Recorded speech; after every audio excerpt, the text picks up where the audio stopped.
I'm Emily 32F, and I've been a professional wedding planner for almost a decade. I've handled all kinds of brides, some sweet, some nightmare level entitled, but nothing could have prepared me for my own sister, Jessica 28F, and the absolute disaster that was her wedding. Jessica has always been the golden child. Growing up, she never heard the word no. If she threw a tantrum, she got what she wanted. If she messed up, our parents made excuses for her. Meanwhile, I had to be the responsible one, the one who didn't cause problems, the one who sucked it up and handled things. Over time, I learned to keep my distance and focus on my own life, but Jessica never really grew up. So when she announced her engagement to Matt 30M, I knew, deep in my soul, that it was going to be a problem for me. Jessica wanted a huge wedding, over the top, expensive, Instagram-worthy. The issue? She and Matt had limited funds and no structured budget. Jessica assumed she could get discounts, borrow money, and figure it out along the way. And worse, she fully expected me to plan the entire thing for free. It started with a family dinner. Jessica and Matt had just gotten engaged, and my parents wanted to celebrate. Everyone was in a good mood, toasting their future, when Jessica turned to me with a big smile. "I don't even have to stress about planning," she said. "Emily's got it covered." I laughed, thinking she was joking. She wasn't. She immediately launched into ideas: floral arches, chandeliers, a 5-star venue, custom bridesmaid dresses, live music. Every word out of her mouth screamed expensive. I waited for her to mention a budget. She didn't. So I asked, "What's your budget looking like?" Jessica waved a hand. "We'll figure that out later. I mean, I'm not worried since you'll be handling everything." That's when I realized she was serious. She actually thought I was going to plan her entire wedding for free. I reminded her that wedding planning is my job.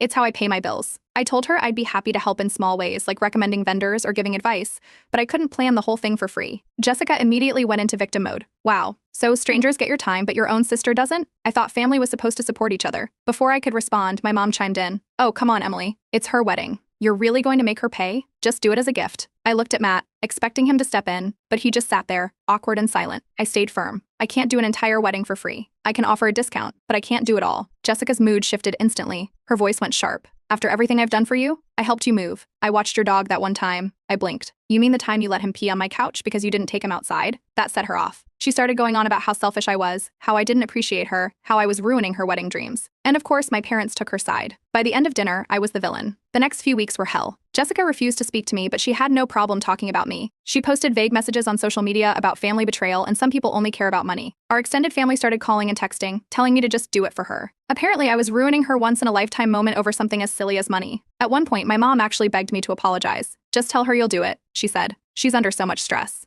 I refused. Weeks passed, and suddenly Jessica was back. She sent a cheerful text like nothing had happened. "Hey sis, let's grab coffee and talk wedding stuff." So excited I knew exactly what she was doing. She wasn't sorry, she just realized she couldn't plan a wedding without my help. But I decided to play along. If Jessica wanted free wedding planning, she was going to get exactly what she paid for. Jessica's sudden change in attitude was almost comical.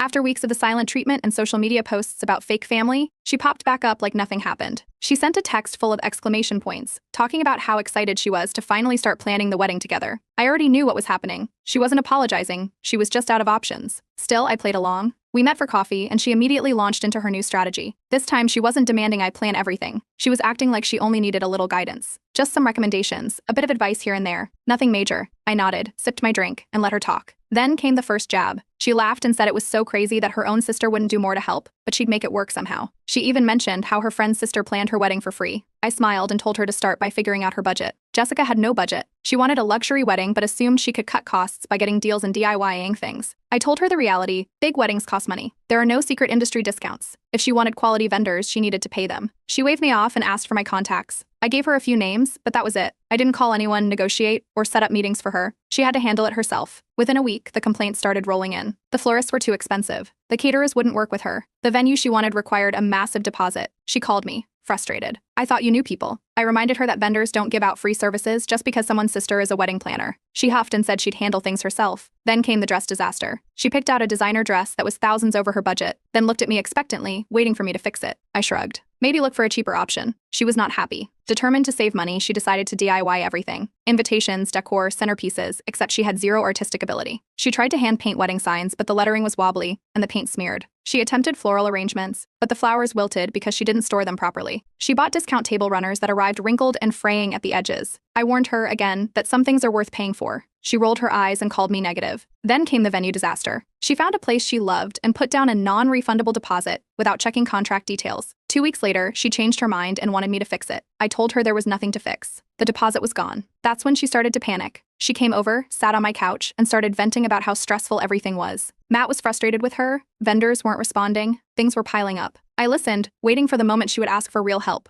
Sure enough, she sighed dramatically and said, "Maybe you could just step in and take over a little?" I shook my head. She stared at me, eyes wide. I reminded her again that she chose this. She was not happy. The next day, Mom called. She's overwhelmed, Emily. Can't you just fix things for her? I told her the same thing I told Jessica. Then came the final disaster. Jessica had ignored my advice about getting contracts in writing. She assumed things were set up, but vendors weren't officially booked. One by one, they backed out. The florist? Gone. The DJ? Booked somewhere else. The caterer? Raised their price after she took too long. Jessica panicked. Matt's family had been watching in concern, and his mother finally stepped in, asking if he was sure about moving forward with this. Matt, for the first time, tried to intervene, suggesting they hire a professional last minute, but Jessica snapped at him, saying it was too late. She texted me, called me, begged me to help. I repeated the same words I'd been telling her for months. You get what you pay for. Jessica had never actually confirmed a florist, just assumed one of the vendors she spoke to was holding the date for her. They weren't. By the time she realized every decent florist in the area was fully booked, she panicked and started calling random places, begging for last-minute arrangements. The only ones available were either ridiculously overpriced or low-quality fake flowers. She settled on some cheap grocery store bouquets, but they barely covered half the tables. Then came the catering disaster. Jessica had gone with the cheapest caterer she could find, ignoring every warning I gave her about contracts, and naturally, they backed out at the last minute. Apparently, they had double-booked the date and took the better-paying job. With days to go, she scrambled for alternatives, but her budget was stretched thin. She ended up hiring a small local restaurant to do a buffet,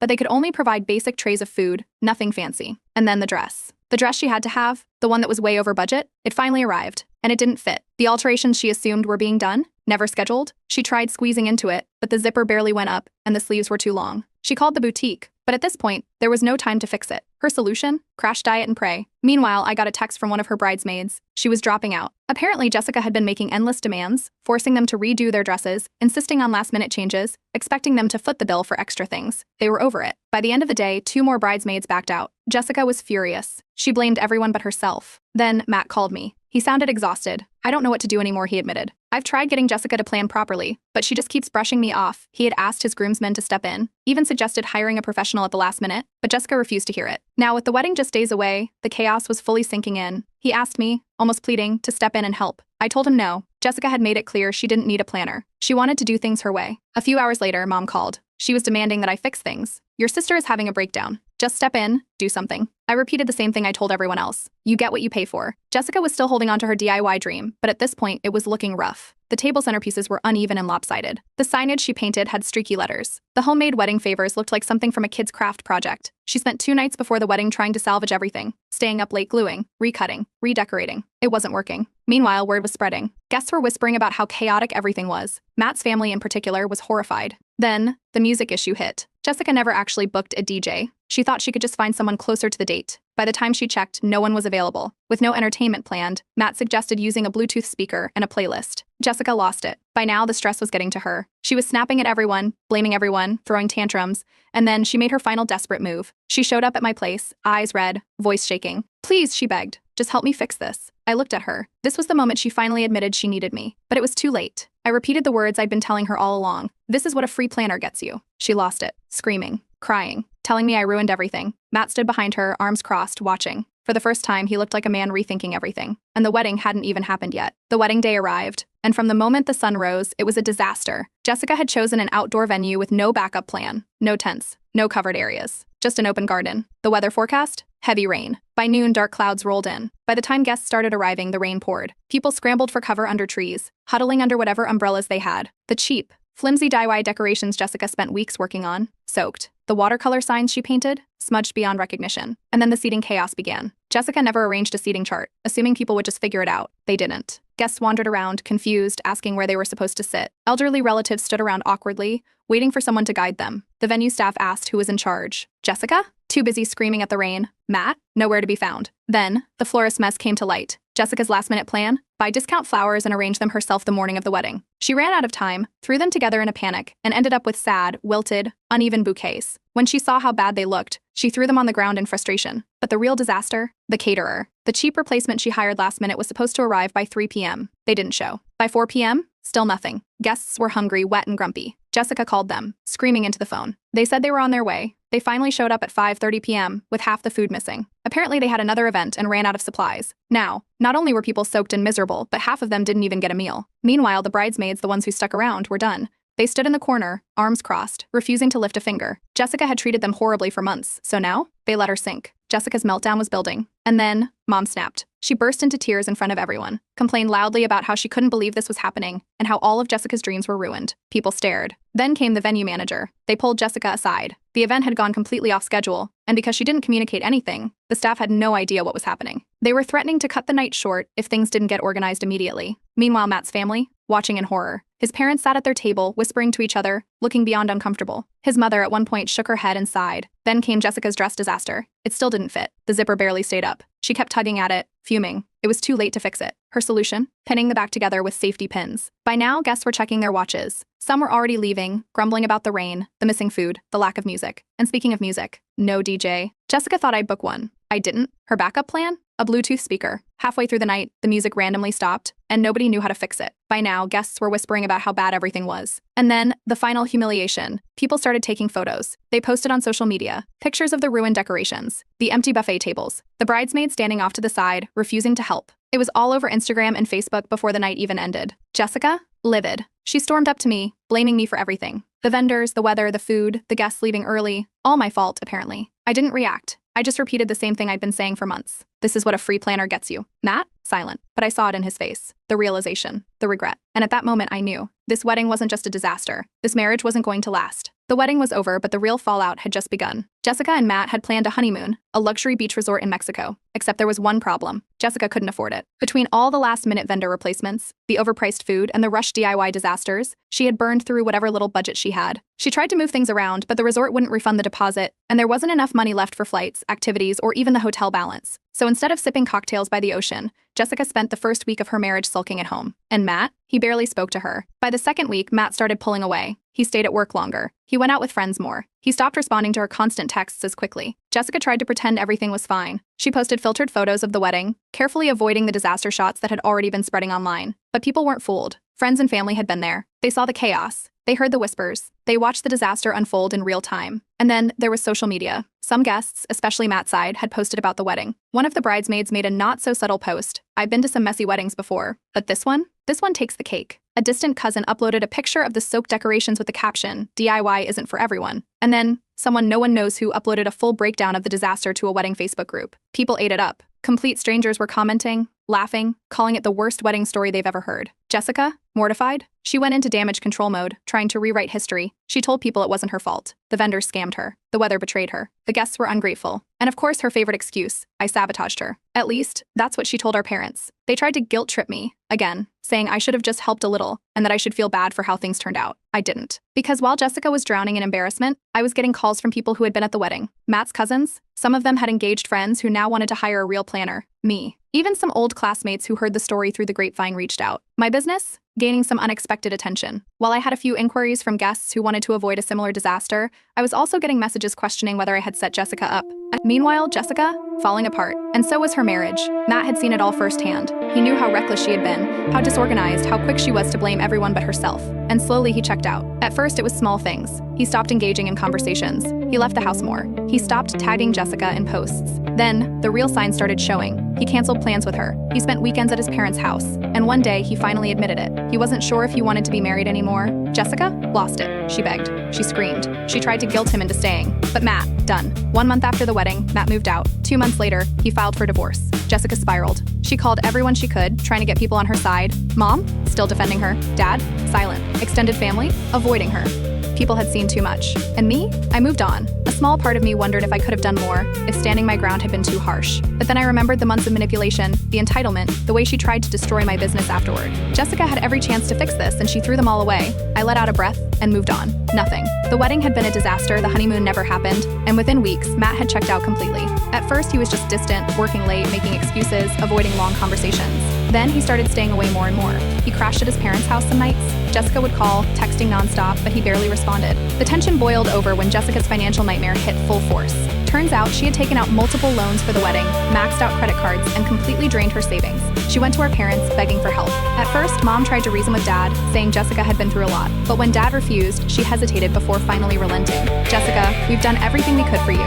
It's time to fix this yourself, she said, though her voice was softer than firm. Jessica lost it. She started blaming everyone, the vendors, the guests, me, and of course Matt. Meanwhile, Matt's parents weren't blind to what was happening. They sat him down for a talk, the kind of talk that makes someone rethink their entire life. They pointed out how reckless Jessica was, how she had burned bridges with friends, how her social media meltdowns weren't a good look, and how, maybe, just maybe, this was a sign that their marriage was a huge mistake. Then, out of nowhere, Matt reached out to me. It wasn't a long conversation, just a simple, almost defeated message, "You were right." Jessica, meanwhile, was in full-blown damage control mode. She told everyone Matt was emotionally abusive, that he had changed after the wedding, that he wasn't being supportive of her financial struggles, and of course she found a way to blame me. Apparently I had set her up for failure. That's when things got worse, because the wedding disaster went viral. Some wedding guest, no one knows who, wrote a post on Reddit about the worst wedding I've ever attended. It blew up. Thousands of people read it. The comments dragged Jessica.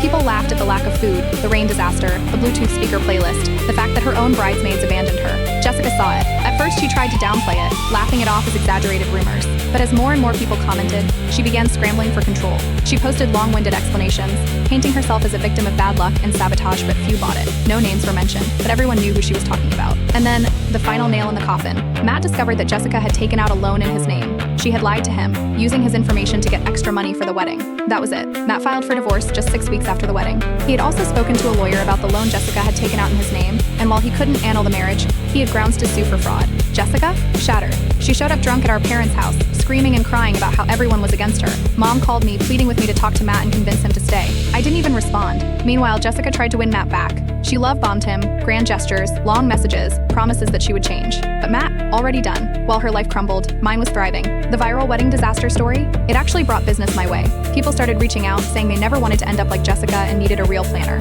Jessica, on the other hand, was burning bridges. Mutual friends distanced themselves. Some even unfollowed her online. And then, finally, Matt moved out. For good. Jessica? Completely alone. After Matt officially moved out, Jessica's downward spiral only got worse. She blamed everyone but herself for what happened, the wedding disaster, the divorce, the financial mess. But apparently, in her mind, I was the root of all of it. So she tried to get revenge. It started with bad reviews. 1-star ratings popped up under my business listing. Anonymous accounts claiming I was incompetent, unprofessional, and that I ruined a wedding. The wording was familiar, and too familiar. Jessica was so predictable she didn't even bother changing her style of writing. But here's the thing, I have real clients. And those clients fought back. Within days, past brides and vendors I had worked with started calling out the fake reviews. They left glowing testimonials, drowning out the lies. Some even reported the fake accounts. One review even said, "If this is about that wedding, I was there." And trust me, it wasn't Emily's fault. Jessica's plan backfired. But she wasn't done. Mom got involved. Again, she started pushing the family over everything angle. "Jessica's struggling. You should forgive her. Why are you being so cold?" I ignored it. Then, I did something that completely shut down Jessica's version of events.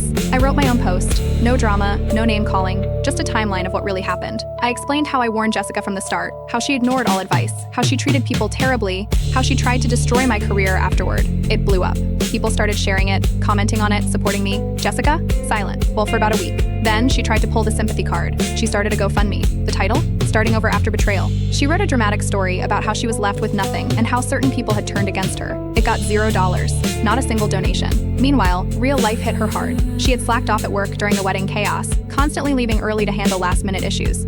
Her boss warned her twice. The third time, after she missed an important deadline, they let her go. She called Mom again, looking for money, looking for sympathy. And for the first time ever, Mom told her no. She told Jessica to figure it out herself. Jessica panicked. She tried to reach out to Matt. Blocked. Then, she called me, crying, begging, said she had nowhere to turn. I let it go to voicemail. In the end, she had no choice but to move back home. Our parents let her stay, but only under strict conditions. No handouts, no endless complaining. She had to get a job and start fixing her mess.